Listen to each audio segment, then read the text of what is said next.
No doubt the human being is openly and clearly extremely ungrateful and in extreme denial in regards to his master. We found إِنَّ الْإِنسَانَ خُلِقَ هَلُوعًا إِذَا مَسَّهُ الشَّرُّ جَزُوعًا وَإِذَا مَسَّهُ الْخَيْرُ مَنُوعًا إِلَّا الْمُصَلِّينَ. The human being is created weak, pathetic, frail. Some things happen to him, he gets overwhelmed, overjoyed. Something bad happens to him, he loses all hope. Allah says, كَلَّا إِنَّ الْإِنسَانَ لَيَطْغَى. No doubt it is the human being that truly rebels. It is the human being that rebels. And the language suggests, don't blame it on anyone else. Don't say society made me rebel, shaitan made me rebel. Nobody else. Human being himself, he rebels. Then he says, إِنَّ الْإِنسَانَ لِرَبِّهِ لَكَنُودٌ. Know that the human being, in regards to his master especially, is very disloyal. All these commentaries about the human being, he's ungrateful, he's created weak, he rebels, he's disloyal to his master. This is all commentary. But what's the conclusion? The conclusion is here. إِنَّ الْإِنسَانَ لَفِي خُسْرٍ. It's not an adjective of the human being. It's not a description of his behavior. It's now the consequence. What is the net result of all of these misbehaviors? The net result is he is immersed in a state of loss. Important considerations before we get into the surah itself. One more is the general principle versus the exception.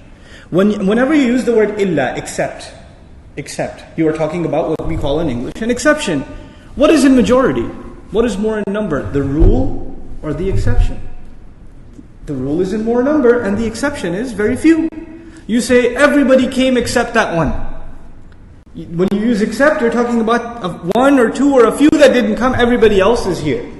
Now in this surah, what is the rule? What is the majority situation? وَالْعَصْرِ إِنَّ الْإِنسَانَ لَفِي خُسْرٍ. That's the rule. Human beings are immersed in loss, in doom. What's the exception? إِلَّا الَّذِينَ آمَنُوا وَعَمِلُوا الصَّالِحَاتِ وَتَوَاصَوْا بِالْحَقِّ وَتَوَاصَوْا بِالصَّبْرِ. By presenting the exception as those who believe and do good deeds, etc., that we're going to study, by presenting them in the form of an exception, what we're learning here is this is not going to be a lot of people. This is going to be few.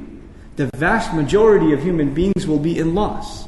That's the rule. And the exceptions will be a few. May Allah Azza wa Jal make us from the exceptions.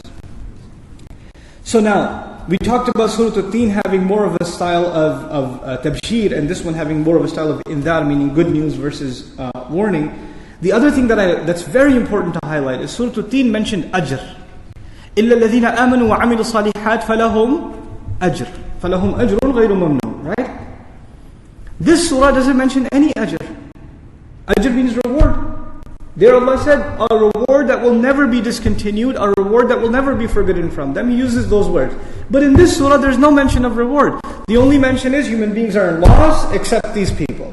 But he doesn't say, and these people will get Jannah, and these people will get everlasting life, all of it, nothing. No mention of what they will get. The only thing that's mentioned is, these people are failures, and these people escaped. These people escaped. You know what this is? We call this, in simple English, we call this passing grades. Somebody gets an 85, somebody gets a 95, somebody gets 100, somebody gets an A, a B, or a C. But you know the guy who barely survived and didn't get the F? There's the F, right? Let's say, I don't know, in New York it's 65. Is that the failing grade here in Texas? I don't know. But 65 is your passing grade, basically. You get a 64, you failed.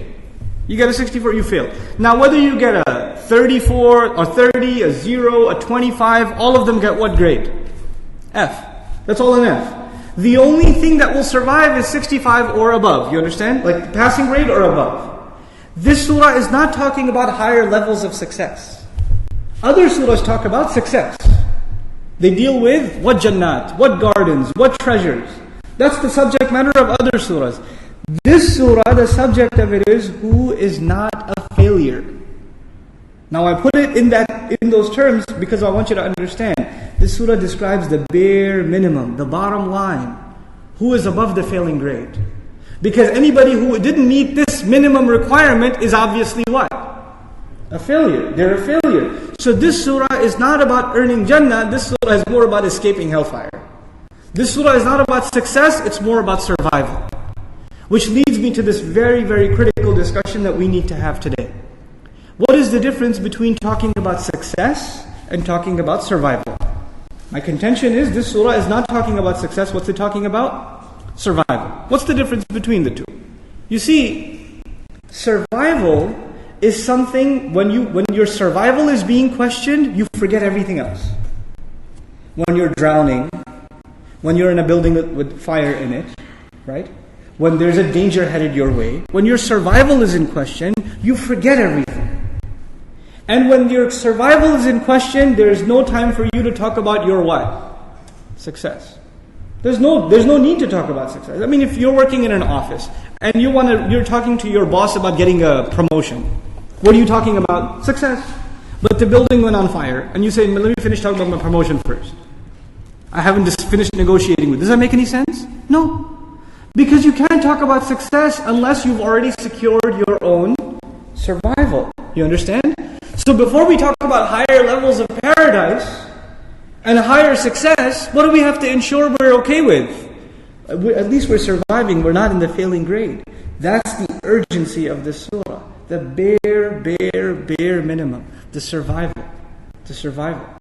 And you know, it doesn't make any sense for someone to talk about or be concerned with anything else other than survival if they are not meeting the conditions of that survival. Imagine you have to get out of that building and there are 4 doors and all of those doors are locked. Until you unlock all 4, you shouldn't be worried about anything else.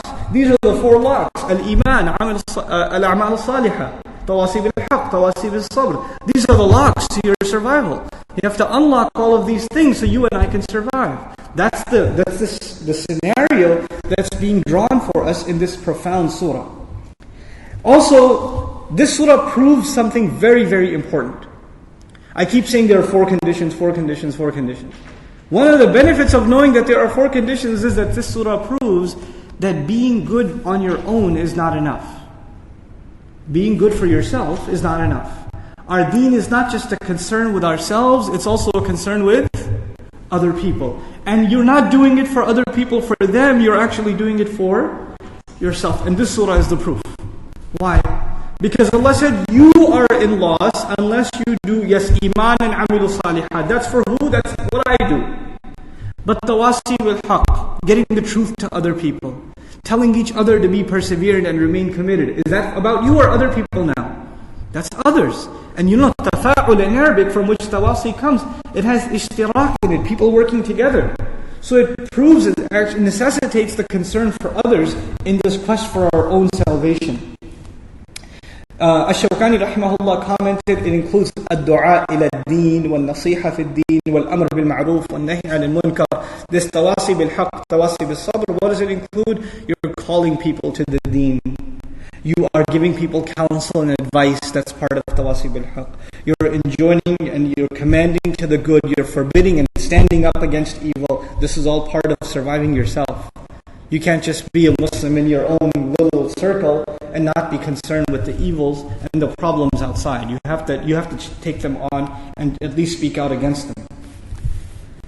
A few other things, inshallah, when we get to the nitty-gritty of the surah, but one last comment about the overview, and we get into some other features of the wording in the surah. One is the comment of Ash-Shafi'i. We find 2 things he said. One of them is لو تدبر الناس هذه السورة لوسعتهم. If people only reflected on the surah, it would encompass them. It would be enough for them. And then another place he says لو لم ينزل من القرآن سواها لكفت الناس. Had there nothing been revealed in the Quran except the surah, it would have been enough for people. He sees something, Ash-Shafi'i rahimahullah, incredible mind in our history, he sees something in the surah that makes him say, this is enough for people. If they only pondered on the lesson